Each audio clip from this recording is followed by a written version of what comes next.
स्वागत है आप सभी लोगों का हमारे YouTube चैनल हेल्प डेस्क 14 में। आज हम लोग क्या पढ़ेंगे, class 9 history chapter 1 French revolution, और उसके अंदर जो हमारा सब टॉपिक आज का होने वाला है डिड वुमेन हैव रेवोल्यूशन। इस चीज को हम लोग आज पढ़ने वाले हैं। इसके पीछे का जो वीडियो है हमारा, जस्ट पीछे का जो टॉपिक है स्टूडेंट्स, वो क्या है, हमने देखा था फॉल ऑफ जैकोबिन क्लब, और उसके तहत उसके बाद हमने क्या देखा है, आई थिंक हमने डायरेक्टरी रूल को पढ़ा है। इसके ठीक पीछे का वीडियो आपको डिस्क्रिप्शन में मिल जाएगा या प्लेलिस्ट बना हुआ, वहां से आप उस चीज को देख सकते हैं। चलिए, महिलाओं के योगदान के बारे में अगर बात करें तो रेवोल्यूशन में महिलाओं का योगदान था या नहीं था? बिल्कुल था। जैसे लिखा हुआ है, दे वेयर एक्टिव पार्टिसिपेंट्स, उन्होंने भी पार्टिसिपेट किया है इस चीज में। क्यों, किस लिए? देखिए, they hope that their involvement would pressurise the revolutionary government to introduce measures to improve their lives. देखिए, हमने पढ़ा था ना कि लोग जब उधर बिजी थे नेशनल असेंबली वाले टाइम पर, थोड़ी सी डिटेल्स दी थी, और तब हमने आपको हिंट बताया था कि हमारे पास एक दूसरा सेक्शन है इसके बारे में पढ़ने के लिए। तो महिलाओं की स्थिति ठीक नहीं थी, वो घर को संभालती थी, लेकिन कभी उनको रिकॉग्नाइजेशन नहीं मिला जिस तरीके से मेन को मिला। हमने लॉ टैबलेट में देखा था कि declaration of main and citizens, लेकिन महिलाओं का जिक्र नहीं था उसमें। मेन ओनली मेन, और वही उससे संबंधित जो सिटीजन्स है वो, महिलाओं को किसी भी प्रकार का वहां पर उनके बारे में कोई जिक्र नहीं था, उनसे संबंधित कोई रूल नहीं था, कुछ भी नहीं था। तो इन्हें आस थी कि अगर इन पार्टिसिपेंट्स में, इन रेवोल्यूशन में अगर ये पार्टिसिपेट करते हैं, तो इन्हें आस थी कि जो रेवोल्यूशनरी गवर्नमेंट है, वो जो अलग अलग गवर्नमेंट फॉर्म्स देखते चले रेवोल्यूशन के बाद, जो दूसरे गवर्नमेंट बनते रहे, तो उन्हीं को रेवोल्यूशनरी गवर्नमेंट के नाम से इंडिकेट किया गया। तो इन्हें आशा था कि हाँ भाई, हमारा कुछ बदलाव होगा, कुछ उद्धार होगा इनसे, ये आशा था इनको, है नहीं। आगे देखिए क्या लिखा गया है इसमें कि मोस्ट ऑफ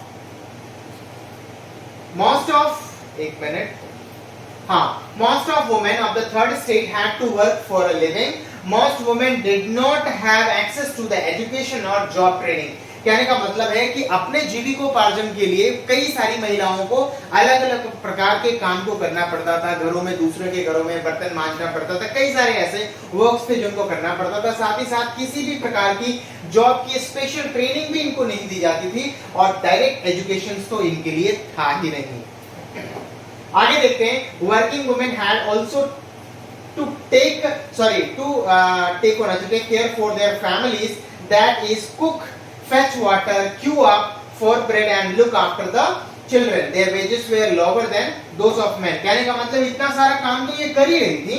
That means क्या है कि अपने बच्चों का ध्यान रखना, फैमिली मेंबर्स का ध्यान रखना, खाना बनाना, पानी लेकर के आना। कोई जरूरी नहीं कि हर किसी घर में नल लगा हुआ था, तो वो कहीं अलग से पानी लेकर के आना पड़ता था। ब्रेड के लिए लाइन लगना है। अब वहां पर तो लोग ब्रेड खाते हैं, हमारे यहाँ तो रोटी खाते हैं बना करके, जली हुई रोटी, अच्छी रोटी, फुली हुई रोटी, ऐसे खाते हैं। क्या तो लाइन में लग करके लेना पड़ता था, बच्चों का देखभाल करना पड़ता था, और काम अगर मान लो वो करती भी थी तो मेन के कंपैरिजन में इनकी सैलरीज जो होती थी, इनका जो दिहाड़ी या वेज होता था, वो बहुत ही ज्यादा कम होता था। सबसे बड़ी बात है, इनका रिकॉग्निशन था ही नहीं। मतलब ये जानते थे कि ये महिला है, लेकिन कानूनी रूप से किसी भी प्रकार का कोई रेस्ट्रिक्शन, कोई रूल्स नहीं, कुछ नहीं, ऐसा कुछ होता ही नहीं था इनके लिए। ठीक है, आगे जब बढ़ते हैं तो इसी सेक्शन में हम क्या देखेंगे, इसका आउटकम अगर हम देखें तो हमें यहाँ देखने को मिलेगा। देखिए क्या है कि political situation of the women अगर देखें तो इसके तहत हमारे पास, in order to discuss and voice their interest, women started their own political clubs and newspapers. देखिए, लोगों ने भी, पुरुष ने भी ऐसा कुछ किया था, उन्होंने पॉलिटिकल क्लब्स बनाने शुरू कर दिए थे जब उन्होंने देखा कि बहुत ज्यादा परेशानी हो रही है राजा को लेकर के, और साथ ही साथ नेशनल असेंबली जब वापस से पावर में आ सकती थी तो इन्होंने convention that means Jacobin club ने कोशिश किया, वो प्रोमिनेंट क्लब था। इन्होंने भी कुछ प्रोमिनेंट क्लब्स बनाए, जिनमें से एक जो क्लब है the society of revolutionary and Republic women, ये बहुत ही ज्यादा प्रोमिनेंट है, बहुत ज्यादा फेमस हुआ था। इस क्लब के सहारे वो क्या करना चाहती थी, कई प्रकार के डिस्कशंस, महिलाओं में किस प्रकार की डिस्कशंस हो सकती हैं। आप सोच सकते हैं कि उनको रिकॉग्निशन चाहिए, वोटिंग राइट चाहिए, बेहतर एजुकेशन चाहिए, बेहतर लिविंग कंडीशंस चाहिए, बेसिक एकोमोडेशन फैसिलिटीज चाहिए। तो ये सारे डिस्कशंस होते थे जिनको ये क्या करती थी, पॉलिटिकल क्लब्स के सहारे और साथ में न्यूज़पेपर के सहारे बाकी दिन दुनिया को बताती थी। आगे क्या है, women were disappointed that the constitution of 1791 reduced them to passive citizens। 1791 में जो कॉन्स्टिट्यूशन एक्सेप्टेंस मिली थी, तो उस समय क्या हुआ था कि इनके मतलब इनको आशा था उस समय भी, क्योंकि इन्होंने भी तो घर में बैठ करके काम किया था ना जब उधर ड्राफ्ट कर रहे थे वो लोग नेशनल असेंबली कॉन्स्टिट्यूशन को, तो इनको आशा था, लेकिन उस टाइम पर इनको पैसिव सिटीजन्स के झोली में डाल दिया गया और इन्हें किसी भी प्रकार की वोटिंग राइट्स वगैरह नहीं दी गई। आगे क्या होता है कि they demanded the right to vote to be elected to the assembly and hold political office. कहने का मतलब है इनका भी शौक था, इनको भी मतलब इच्छा था कि नहीं हम भी क्या करेंगे, वोट देना चाहते हैं, अधिकार मिलना चाहिए, असेंबली के मेंबर हम बनना चाहते हैं, पॉलिटिकल ऑफिस यानी कि पार्टीज वगैरह जो होती है ना पॉलिटिकल पार्टीज, उनमें भी इनको स्थान वगैरह चाहिए था। मिलता है, ये बाद में मिलता है आपको मिड 20th सेंचुरी के आसपास में ये चीजें मिलती हैं। खैर अभी तो फिलहाल नहीं मिला है। अब सवाल बनता है, कैसा सवाल, देखिए आगे जब बढ़ते हैं तो हमारे पास क्या है, इनके द्वारा, किनके द्वारा,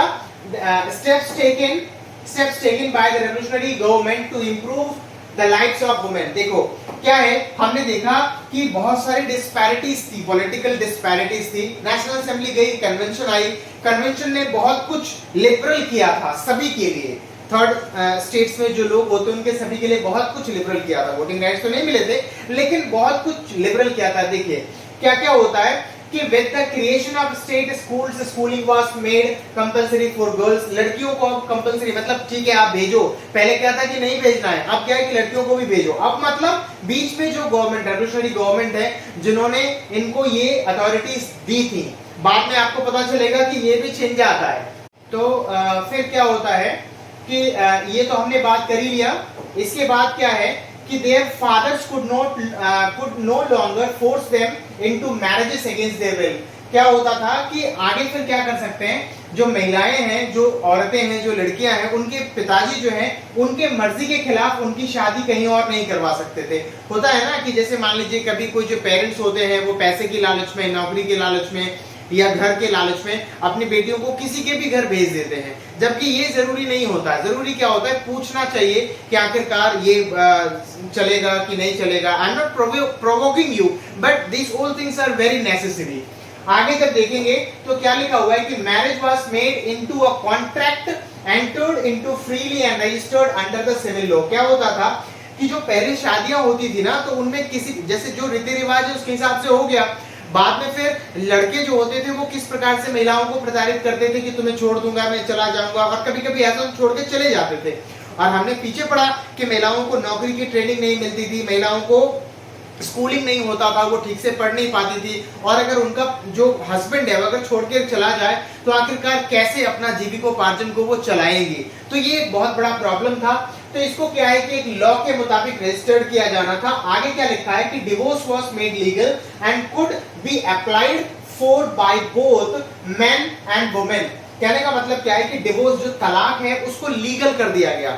लीगल कर दिया गया मतलब जैसे दो लोगों की शादी हो गई, जिंदगी भर ऐसा हो सकता है कोई प्रॉब्लम हो, लड़ने लगे आपस में, ऐसा हो कि वो दोनों साथ में रह ही ना पाए, तो सरकार ने क्या किया, दैट मीन्स क्या है कि जो डिवोर्स है वो क्या होना चाहिए, लीगल। अगर कोई लड़की चाहे कि हमको अब अपने हस्बैंड के साथ नहीं रहना, तो वो कोर्ट में केस फाइल कर सकती है और उसको उसके खिलाफ का जजमेंट, उसके सपोर्ट का जजमेंट मिलेगा और वो एकदम से सेपरेट होकर के रह सकते हैं। ऐसा पुरुष भी कर सकते हैं कि वो भी कोर्ट में अपील कर सकते हैं और वो भी उस महिला से बिल्कुल अलग हो सकते हैं। आप साथ में लड़ करके मर जाने से बेहतर है कि अलग अलग होकर के सब लोग खुशी खुशी रहे। दैट मीन्स तू भी खुश और हम भी खुश, इस तरीके वाली बात। आगे जब बढ़ते हैं तो हमारे पास क्या है, women could now train for jobs, could become artist और रन स्मॉल बिजनेसेस। कहने का मतलब क्या है कि अब महिलाओं को जॉब्स की ट्रेनिंग मिलनी थी, छोटे बड़े जो जॉब्स होते थे। उसके बाद क्या है कि वो किसी भी प्रकार के कला वगैरह को भी सीख सकती थी और जो स्मॉल स्केल पर जो इंडस्ट्रीज वगैरह होती है ना घर वगैरह में, उसको भी वो क्या कर सकती थी, उसके लिए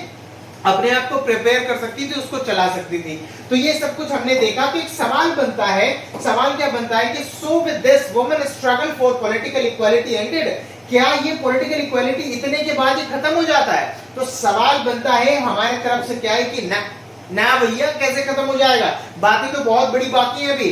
आगे जब बढ़ते हैं तो नेक्स्ट स्लाइड में देखिए हमारे पास क्या आता है कि women struggle for equal political rights however continued. आगे की तरफ चलता है, हम देखेंगे यहाँ पर क्या कि रेन ऑफ टेरर के टाइम पर क्या होता है कि न्यू गवर्नमेंट क्या करती है, ऐसी पॉलिसीज इश्यू करती है जिसके तहत क्या होता है कि महिलाओं का जो क्लब्स है उसको बैन कर दिया जाता है, पॉलिटिकल एक्टिविटीज खत्म हो जाती है, मतलब वापस से महिलाओं को पोटली में बांध दिया जाता है यानी उसके बाद क्या है कि many prominent women where arrested and numbers of them were executed. ऐसी महिलाएं जिसका समाज पर बहुत ज्यादा असर पड़ सकता था, जिसके इन्फ्लुएंस में बहुत सारी लड़कियां आ सकती थी, औरतें आ सकती थी या बाकी लोग समझ सकते थे, ऐसी महिलाओं को चुन चुन करके जेल में डाल दिया गया। अगर उससे भी बात ना बना तो एग्जीक्यूट यानी कि खत्म कर दिया गया उनको। उसके बाद क्या होता है, they were denied voting rights and equal wages। उनको बराबर भत्ता, जो एक बराबर, जैसे जितना महिला काम करेंगे जितना पुरुष काम करेंगे दोनों को बराबर पैसा मिले,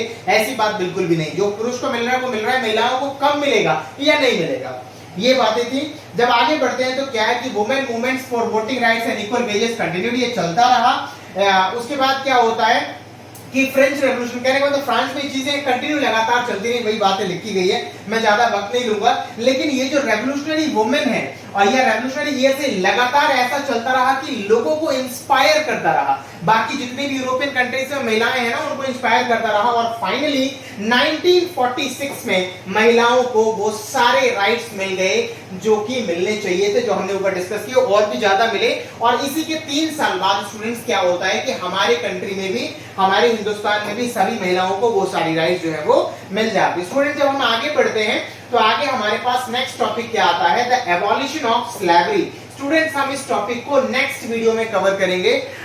मिलते हैं आपसे नेक्स्ट वीडियो में। उसके पहले आप क्या कीजिए कि हमारा चैनल हेल्प डेस्क 14 को सब्सक्राइब कर लीजिए। नेक्स्ट वीडियो में आपके साथ हम फिर हाजिर होंगे, तब तक के लिए थैंक यू वेरी मच।